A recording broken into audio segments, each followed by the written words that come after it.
வேணாம். வேற என்ன? ஆஹா, என்ன இது? ஸ்டெத்தோஸ்கோப். இது யார்கிட்ட இருக்குன்னு தெரியுமா? எஸ், டாக்டர் வச்சிருக்காங்க. ஆமா, டாக்டர் இதை வச்சு என்ன டெஸ்ட் பண்ணுவாரு? வாங்க, நாம இன்னைக்கு இதயத்தோட பணிகளை பத்தி தெரிஞ்சுக்கலாம். இதயம் மார்பு பகுதியில 2 நுரையீரல்களுக்கு நடுவில் அமைஞ்சிருக்கு.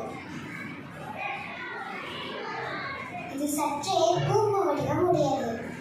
இதன் கீழ்முனை இடதுபுறமாக வளைஞ்சிருக்கு. அதனாலதான் நம்ம மார்போட இடது பக்கத்துல இதய துடிப்பை நல்லா உணர முடியுது.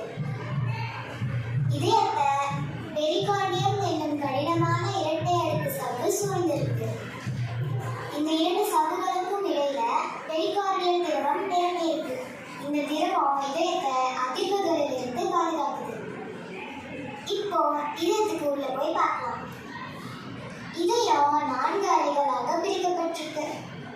இதுல மேல இருக்கிற 2 அறைகளும் ஏட்ரியம் அல்லது ஆழித்தீர்கள் என்று அழைக்கப்படுது. கீழறைகள் வென்ட்ரிக்கிள்கள் என்று அழைக்கப்படுது.